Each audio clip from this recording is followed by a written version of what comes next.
Hi friends. మనం ఈరోజు ఓ Korean drama గురించి మాట్లాడుకుందాం. ఈ మూవీలో హీరో ఒక డాక్టర్. తను చదువుకునే రోజుల్లో ఓ అమ్మాయిని ప్రేమిస్తాడు. ఆ అమ్మాయి సూసైడ్ చేసుకొని చనిపోతుంది. ఈ సంఘటన జరిగి ఎన్నో ఏళ్లవుతున్నా కూడా మన హీరో ఇప్పటికీ ఆ విషయాన్ని తలుచుకుంటూ బాధపడుతూనే ఉంటాడు. ఓ రోజు అతను వర్క్ చేస్తున్న హాస్పిటల్ కి ఓ సూసైడ్ కేసు వస్తుంది. సూసైడ్ అటెంప్ట్ చేసిన వ్యక్తి ఓ టీనేజ్ అమ్మాయి. ఆ అమ్మాయి మాత్రం చనిపోవడానికే ప్రయత్నాలు చేస్తూ ఉంటుంది. డాక్టర్స్ మరియు అక్కడ ఉన్న స్టాఫ్ ఎంత చెప్పినా వినిపించుకోదు. ఆ అమ్మాయికి మన హీరో కౌన్సిలింగ్ ఇస్తాడు. నువ్వు చనిపోవాలనుకుంటున్నావు, అది అంత పెద్ద కష్టమైన పనేం కాదు. బ్రతికుండి మన శత్రువులను ఎదుర్కొని నిలబడడం చాలా కష్టమైన పని. జీవితం యొక్క అసలైన అర్థం తెలుసుకోవాలి అంటే పోరాడాలి అని చెప్తాడు. అక్కడి నుంచి బయటకు వచ్చిన హీరో మళ్ళీ తన లవర్ జ్ఞాపకాలలోకి వెళ్తాడు. ఇప్పుడు ఈ అమ్మాయితో హీరో చెప్పిన మాటలు ఒకప్పుడు హీరోయిన్ మన హీరోతో చెప్పి ఉంటుంది. అది తలుచుకుంటూ మెల్లగా ఫ్లాష్ బ్యాక్ లోకి వెళ్తాడు మన హీరో. మన హీరో ఆ అమ్మాయిని మొట్టమొదటిసారిగా ఒక రైల్వే స్టేషన్ లో చూస్తాడు. చూసి చూడగానే ఆ అమ్మాయి మీద అతనికి ఇష్టం పెరుగుతుంది. లవర్ ఫస్ట్ సైట్ లాగా అన్నమాట. అదే అమ్మాయి తన క్లాస్ లో కొత్తగా జాయిన్ అవుతుంది. తన క్లాస్మేట్ ఆ అమ్మాయి అవడం హీరో చాలా సంతోషిస్తాడు. యాక్చువల్ గా మన మూవీలో హీరో చాలా భయస్తుడు, అంతేకాక అమాయకుడు కూడా. తన క్లాస్ లో ఫ్రెండ్స్ అందరూ కూడా అతన్ని ర్యాగింగ్ చేసి ఎప్పుడు ఏడిపిస్తూ ఉంటారు. వాళ్ళ స్కూల్లో ఫ్రెండ్స్ రోజు రోజుకి అతన్ని ఏడిపించడం మరీ ఎక్కువ చేస్తూ ఉంటారు. వాళ్ళు అలా చేసేసరికి హీరో ఇంకా తన జీవితం మీద విరక్తి పుట్టి ఆ ర్యాగింగ్ తట్టుకోలేక చనిపోవాలనుకుంటాడు. హీరో సూసైడ్ చేసుకోవాలనే ఒక నిర్ణయానికి వచ్చి వాళ్ళ స్కూల్ మేడ పైకి ఎక్కి అక్కడి నుంచి దూకేయాలనుకుంటాడు. కానీ తనకన్నా ముందే హీరోయిన్ అదే స్కూల్ మేడ పైన నిల్చొని ఉంటుంది. అప్పుడే మన హీరోయిన్ హీరోతో చెబుతుంది, చనిపోవాలనుకోవడం చాలా ఈజీ, బ్రతుకుని మన శత్రువులని ఎదుర్కొని నిలబడడం చాలా కష్టమైన పని. మనకు జీవితం యొక్క అసలైన అర్థం తెలుసుకోవాలంటే పోరాడాలి. నువ్వు బ్రతికుండి నీకు ఈ పరిస్థితి తెప్పించిన వాళ్ళకి తగిన బుద్ధి చెప్పు అని అంటుంది. హీరోతో మాట్లాడిన తర్వాత తను చాలా భయస్తుడని తెలుసుకొని సరే హీరోని ఏడిపించిన వాళ్ళకి తనే బుద్ధి చెప్పాలని డిసైడ్ అవుతుంది. హీరోని ర్యాగింగ్ చేసిన వాళ్ళని హీరోయిన్ అందరి ముందు అవమానిస్తుంది. అయితే వాళ్ళను అలా అవమానించినందుకు ఆమెపై రివెంజ్ తీర్చుకోవాలనుకున్న వాళ్ళ క్లాస్మేట్స్ మన హీరో చేతే ఆమెను అవమానిస్తారు. హీరో చేతికి వాటర్ బెలూన్స్ ఇచ్చి వాటితో హీరోయిన్ ని కొట్టమంటారు. హీరో తనకు సహాయం చేసిన ఆ అమ్మాయి మీదే వాటర్ బెలూన్స్ వేయమంటే చాలా బాధపడతాడు. కానీ సహజంగా భయస్థుడైన హీరో వాళ్ళ క్లాస్మేట్స్ కి భయపడి హీరోయిన్ మీద ఆ వాటర్ బెలూన్స్ విసురుతాడు. తను ఎవరికైతే హెల్ప్ చేసిందో ఆ అబ్బాయి తనకు థ్యాంక్స్ చెప్పకపోగా ఆ ర్యాగింగ్ చేసే గ్యాంగ్ తో కలిసి తిరిగి తనని అవమానించడాన్ని హీరోయిన్ తట్టుకోలేకపోతుంది. చాలా బాధపడుతుంది. 3 రోజుల తర్వాత ఆత్మహత్య చేసుకుని చనిపోతుంది. ఈ విషయం తెలుసుకున్న హీరో చాలా బాధపడతాడు. నేను చేసిన తప్పు వల్లే ఆ అమ్మాయి మనసు చాలా బాధపడిందని, అందువల్ల ఆ అమ్మాయి సూసైడ్ చేసుకుందని, దీనంతటికీ కారణం నా భయం, నా చేతకానితనం అని చాలా బాధపడతాడు. అలా బాధపడుతూనే 20 ఏళ్లు గడిచిపోతాయి. తను చేసిన తప్పు వల్ల హీరోయిన్ చనిపోయిందని ప్రతిరోజు తలుచుకుంటూనే ఉంటాడు. ఎంతైనా తను మొదటిసారి ప్రేమించిన అమ్మాయి కాబట్టి ఆ అమ్మాయి మీద ఉన్న ప్రేమని మర్చిపోలేకపోతుంటాడు. హీరోయిన్ వాళ్ళ నాన్నకి ఒక బార్ ఉంటుంది. హీరో ఆ బార్ దగ్గరికి వెళ్తాడు. ఆ బార్ దగ్గర హీరోకి హీరోయిన్ తాలూకా డైరీ ఒకటి కనబడుతుంది. దాన్ని హీరో తీసుకొని తన ఇంటికి వచ్చేస్తాడు. ఇంటికి వచ్చాక హీరో ఆ డైరీని చదవడం మొదలు పెడతాడు. ఆ డైరీలో ప్రతి ఒక్క పేజీ చదువుతున్న కొద్దీ హీరోయిన్ తన జీవితంలో ఎంత బాధను అనుభవించిందో అందులో రాసి పెట్టుకుని ఉంటుంది. తనకు ఫ్రెండ్స్ అంటే ఎవరూ లేరని, తను ఒంటరి జీవితాన్ని గడుపుతున్నానని ఆ డైరీలో రాసి పెట్టి ఉంటుంది. అలా హీరో ఆ డైరీని చదువుతున్న టైంలో హీరో వెనకాతల ఉన్న టేప్ రికార్డర్ సడన్ గా తనంతట తనే ప్లే అవడం స్టార్ట్ అవుతుంది. ఆ టేప్ రికార్డ్ నుండి ఒక వింత వాయిస్ మన హీరోకి వినపడుతుంది. ఆ మిస్టీరియస్ వాయిస్ మన హీరోని నువ్వు పాస్ట్ లోకి వెళ్ళాలనుకుంటున్నావా అని అడుగుతుంది. అప్పుడు మన హీరో అవును, నేను పాస్ట్ లోకి వెళ్ళి ఒకరి జీవితాన్ని మార్చాలనుకుంటున్నాను అని అంటాడు. అప్పుడు ఆ టేప్ రికార్డు నుంచి వచ్చే వాయిస్, ఒకవేళ నువ్వు ఒకసారి పాస్ట్ లోకి వెళ్ళావంటే తిరిగి మళ్ళీ వెనక్కి రాలేకపోవచ్చు అని చెప్తుంది. అప్పుడు హీరో పర్వాలేదు, అయినా సరే నేను పాస్ట్ లోకి వెళ్తాను అని అంటాడు. అలా అంటూ తన బార్ నుంచి తెచ్చుకున్న మందు మొత్తం తాగేస్తాడు. ఫుల్ గా తాగిన మత్తులో ఉన్న హీరోకి హీరోయిన్ కనిపిస్తుంది. హీరోయిన్ ఆత్మగానే తన దగ్గరికి వచ్చిందేమో అని హీరోయిన్ ఎటువైపు వెళ్తుంటే ఆమె వెనకాతల హీరో కూడా వెళ్ళడం మొదలు పెడతాడు. అలా కొంత దూరం వెళ్ళిన తర్వాత అక్కడ ఒక డోర్ ఉంటుంది. హీరో ఆ డోర్ ని ఓపెన్ చేసి లోపలికి వెళ్తాడు. ఇక్కడికి ఈ సీన్ కట్ చేస్తే తెల్లవారుతుంది. హీరో నిద్రలేచి అద్దంలో తను చూసుకుంటాడు. ఒక్కసారిగా ఆశ్చర్యపోతాడు. ఎందుకంటే ఇప్పుడు మళ్ళీ తను టీనేజర్ అయిపోయాడు. తన ఏజ్ స్కూల్ డేస్ కి మారిపోయింది. అతనికి ఏమీ అర్థం కాదు. అతను కలగంటున్నాడా లేదా నిజంగానే టైం ట్రావెల్ చేశాడో తెలియని అయోమయంలో ఉంటాడు. అదే రోజు తను రైల్వే స్టేషన్ లో హీరోయిన్ ని కలిసిన రోజు అవడంతో పరిగెట్టుకుంటూ రైల్వే స్టేషన్ కి వెళ్తాడు. అక్కడ నిజంగానే హీరోయిన్ ఉంటుంది. అయితే కొంత దిగులుగా ఉంటుంది. హీరోయిన్ ని చూసిన ఆనందంలో మన హీరో యాంగ్జైటీ ఆపుకోలేక పరిగెత్తుకుంటూ వెళ్లి హీరోయిన్ ని కౌగిలించుకుంటాడు. ఆమె ఎవడో తెలియని వ్యక్తి వచ్చి తనను కౌగిలించుకునేసరికి ఒక తన్ను తన్ని ట్రైన్ ఎక్కి వెళ్ళిపోతుంది. ఆ రోజు హీరో స్కూల్ కి వెళ్తాడు. అయితే దానికి ఇంకో 5 రోజుల్లో హీరోయిన్ సూసైడ్ చేసుకోబోతుందన్న విషయం ముందే తెలుసు కాబట్టి అది ఎలా ఆపాలి, ఏం చేయాలి అనే ప్లాన్ లో ఉంటాడు. తన క్లాస్ లో ఫ్రెండ్స్ అతన్ని ర్యాగింగ్ చేయబోతారు. అయితే ఈసారి మన హీరో వాళ్ళ చేత ర్యాగింగ్ చేయించుకునేంత అమాయకుడైతే కాదు కాబట్టి వాళ్ళతో తెలివిగా మాట్లాడుతూ తన మాటలతో తిరిగి వాళ్ళని బురిడీ కొట్టిస్తాడు. క్లాస్ లో కూర్చున్న అతని బుర్రలో అనేక ఆలోచనలు మెదులుతూ ఉంటాయి. ఎందుకంటే ఇంకో 5 రోజుల్లో హీరోయిన్ సూసైడ్ చేసుకోబోతుంది. తన్ని సూసైడ్ చేసుకోనివ్వకుండా ఎలాగైనా ఆపాలి. అసలు హీరోయిన్ ఎందుకు సూసైడ్ చేసుకోబోతుంది, అనేది తెలుసుకోవాలని అనుకుంటాడు. అలాగే తను ఎలాగైనా బ్రతికించుకోవాలని ఆలోచిస్తూ ఉంటాడు. క్లాస్ జరుగుతున్న టైంలో హీరోయిన్ పడుకొని ఉంటుంది. అది చూసిన క్లాస్ టీచర్ హీరోయిన్ ని మందలించబోతాడు. కానీ హీరో మధ్యలో ఎంటర్ అయి హీరోయిన్ ని టీచర్ తిట్టనివ్వకుండా తను టీచర్ తో వాదన పెట్టుకుంటాడు. హీరో అలా వాదించేసరికి టీచర్ కి తిక్కరేగి ఇద్దరిని క్లాస్ నుంచి బయటకు పంపించేస్తారు. అంతేకాకుండా ఆర్ట్ రూమ్ ని క్లీన్ చేయమని వాళ్ళిద్దరికి పనిష్మెంట్ కూడా ఇస్తాడు. ఆ ఆర్ట్ రూమ్ క్లీన్ చేస్తున్న టైంలో హీరోకి హీరోయిన్ తో ఒంటరిగా మాట్లాడే అవకాశం కలుగుతుంది. అప్పుడు హీరో నీకేం ప్రాబ్లం లేదు, నీకే ప్రాబ్లం వచ్చినా నేనున్నాను, నేను నిన్ను ప్రొటెక్ట్ చేస్తాను అంటాడు. తనకి ఎవరో కూడా తెలియని వ్యక్తి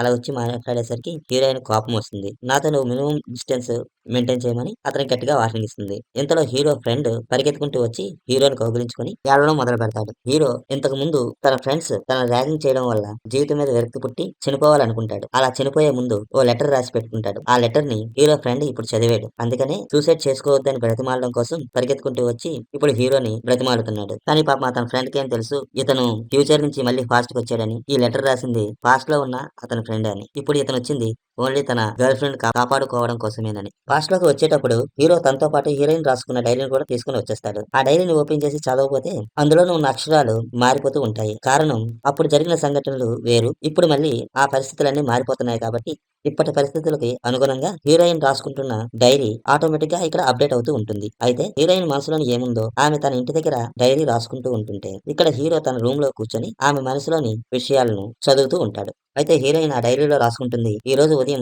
రైల్వే స్టేషన్ లోని అలాగే తన స్కూల్లోని ఒక వ్యక్తిని కలిశానని, ఆడు చూడటానికి చాలా చండాలంగా ఉన్నాడని, ఆడు చేసే పనులు కూడా చాలా చిరాకు పుట్టిస్తున్నాయని, ఆడసలు తనకు నచ్చడం లేదని రాసుకుంటుంది. హీరోయిన్ తన గురించి ఆ విషయాలు రాసిందని హీరో అర్థం చేసుకుంటాడు. ఆ డైరీ చదువుతున్న మన హీరో నిర్ణయించుకుంటాడు ముందు తన గర్ల్ ఫ్రెండ్ మనసులోని తన పైన ఉన్న బ్యాడ్ ఒపీనియన్ ని మార్పించాలని, ఆమెను ఎలాగైనా ఇంప్రెస్ చేసి తనకు దగ్గర అవ్వాలని అనుకుంటాడు. అందుకోసం ఈ డైరీని ఫాలో అవడం బెస్ట్ ఆప్షన్ అని ఎంచుకుంటాడు. హీరోయిన్ జిన్ అనే అతన్ని కలుస్తుంది. ఈ జిన్ అనే అతను హీరోయిన్ బెస్ట్ ఫ్రెండ్ కి బాయ్ ఫ్రెండ్. అయితే present heroine best friend hospital లో ఉంటుంది. హీరోయిన్ జిన్ తో నీ ఫ్రెండ్ కలవడానికి ఎందుకని హాస్పిటల్ కి రావడం లేదని అడుగుతుంది. అప్పుడు జిన్ హీరోయిన్ తో అంటాడు, ఎలాగా ఆమె చనిపోబోతుంది, ఇంకా హాస్పిటల్ కి వచ్చి నేనేం చేయను అని అంటాడు. వీళ్ళిద్దరు మాటలని హీరో దూరం నుంచి వింటాడు. హీరోయిన్ వెళ్ళిపోయాక జిన్ దగ్గరికి వచ్చి మన హీరో గొడవ పడతాడు. వారిద్దరు గొడవలో అర్థమవుతుంది హీరోయిన్ బెస్ట్ ఫ్రెండ్ హాస్పిటల్ పాలవడానికి కారణం మన హీరోయిన్ అని. అంతేకాదు ఆ అమ్మాయి ఇంకొన్ని రోజులు చనిపోబోతుందని. ఇక్కడే ఒక చిన్న ఫ్లాష్ బ్యాక్ ని మనకు చూపిస్తారు. హీరోయిన్ ఓ పిక్నిక్ కి ప్లాన్ చేస్తుంది. తన బెస్ట్ ఫ్రెండ్స్ అయిన ఇద్దరిని ఒప్పిస్తుంది. అలా వాళ్ళు పిక్నిక్ కి వెళ్తున్న టైంలో వాళ్ళ బస్సు యాక్సిడెంట్ కి గురవుతుంది. ఆ ప్రమాదంలో తన ఒక ఫ్రెండ్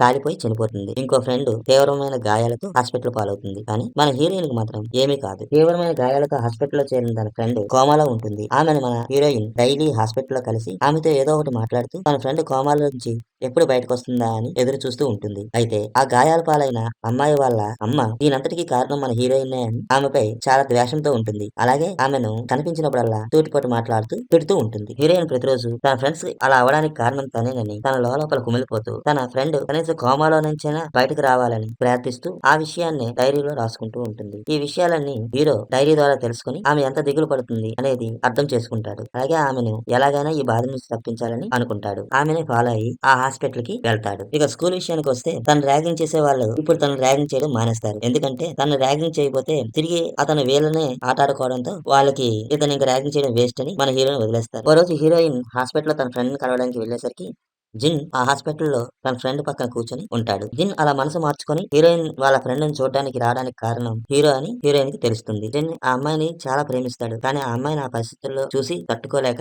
ఆమెకు చాలా దూరంగా ఉంటాడు. అయితే హీరో జిన్ తో మాట్లాడి అతని మోటివేషన్ చేసి అతను హాస్పిటల్ కి వచ్చేలా చేస్తాడు. జిన్ హాస్పిటల్ లో ఉన్న తన గర్ల్ ఫ్రెండ్ పక్కనే కూర్చొని ఆ అమ్మాయికి నచ్చిన పాటలు పాడుతూ ఆ అమ్మాయి కోమా నుంచి ఎప్పుడు బయటకు వస్తుందా అని ఎదురు చూస్తూ ఉంటాడు. ఇదంతా చూసిన హీరోయిన్ జిన్ అలా మారడానికి కారణం హీరో అని తెలుసుకొని హీరో మీద ఉన్న నెగిటివ్ ఇంప్రెషన్ కాస్త పాజిటివ్ గా మారుతుంది. హీరోయిన్ ప్రతిరోజు అలా హాస్పిటల్ కి వచ్చి ఆ అమ్మాయిని కలవడానికి హీరోయిన్ వాళ్ళ ఫాదర్ కి చాలా కోపం తెప్పిస్తుంది. ఇలా హీరోయిన్ ప్రతిసారి హాస్పిటల్ కి వచ్చి వాళ్ళని కలవడం వల్ల వాళ్ళ పేరెంట్స్ చాలా బాధపడుతున్నారని హీరోయిన్ వాళ్ళ ఫాదర్ యొక్క ఉద్దేశం. అయితే హీరోయిన్ అంటుంది తను అలా కలవడం వల్ల నా మనసులో ఉన్న బాధ కొంతలో కొంతైనా తగ్గుతుందని. అలా వాళ్ళిద్దరి మధ్య ఆర్గ్యుమెంట్ పెరుగుతుంది.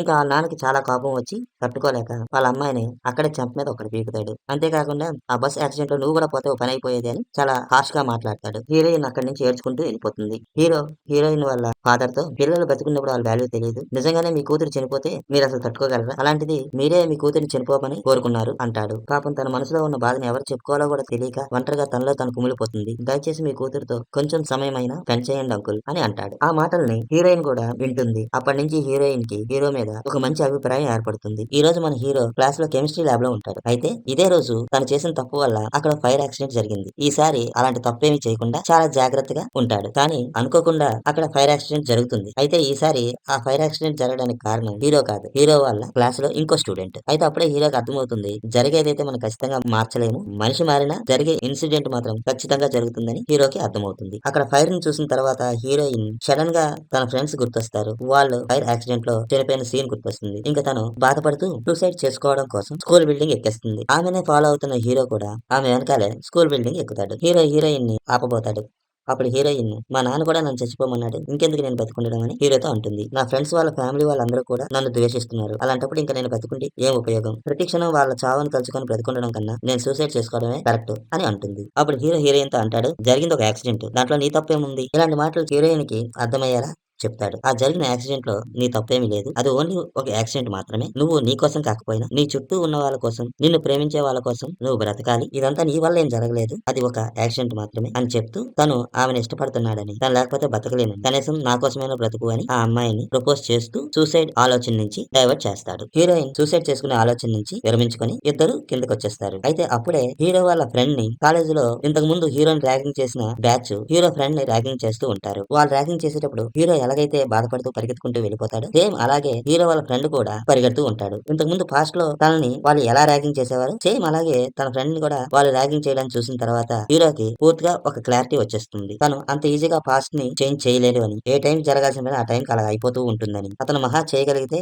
ఆ ప్లేస్ లో ఉన్న వ్యక్తి మారతాడేమో గాని జరగాల్సిన సంఘటన మాత్రం ఆపలేడు అని. ఆ రోజు హీరోయిన్ బర్త్డే. హీరోయిన్ వాళ్ళ నాన్న ఉదయాన్నే లేచి హీరోయిన్ కి ఇష్టమైన ఫుడ్ ని ప్రిపేర్ చేస్తూ ఉంటాడు. అది చూసిన హీరోయిన్ చాలా సంతోషిస్తుంది. హీరోయిన్ దగ్గరికి వచ్చి హ్యాపీ బర్త్డే అని విష్ కూడా చేస్తాడు. తనకి కొంత మనీ కూడా ఇస్తాడు. హీరోయిన్ చాలా సంతోషిస్తుంది. వాళ్ళ నాన్న హక్ చేసుకుంటుంది. హీరోయిన్ హీరోతో పాటు కలిసి షిప్ లో ప్రయాణం చేస్తుంది. సముద్రం వైపు చూస్తూ తను చనిపోయిన బెస్ట్ ఫ్రెండ్ ఆత్మ శాంతి కలగాలని కోరుకుంటుంది. కరెక్ట్ గా అప్పుడే పైనుంచి ఎవరో ప్యాసింజర్ చేతిలో బాటిల్లోని వాటర్ హీరోయిన్ మీద పడుతుంది. అది చూడగానే హీరోకి గుర్తొస్తుంది ఇంతకు ముందు తన క్లాస్మేట్స్ హీరోయిన్ ర్యాగింగ్ చేయడం కోసం తన చేతికి వాటర్ బెలూన్స్ ఇచ్చి హీరోయిన్ ని కొట్టమంటారు.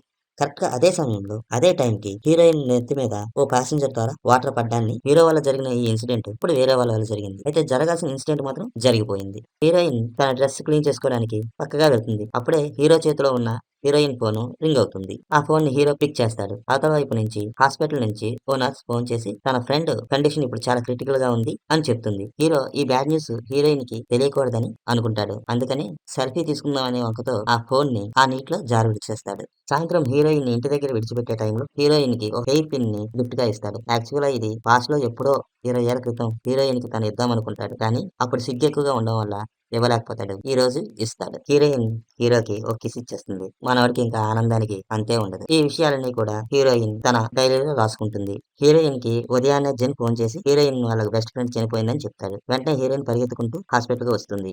చనిపోయిన అమ్మాయి వాళ్ళ అమ్మ హాస్పిటల్ కి వచ్చిన హీరోయిన్ ని చాలా మాటలు అంటుంది. ఆ మాటలకి హీరోయిన్ చాలా డిప్రెషన్ లోకి వెళ్ళిపోతుంది.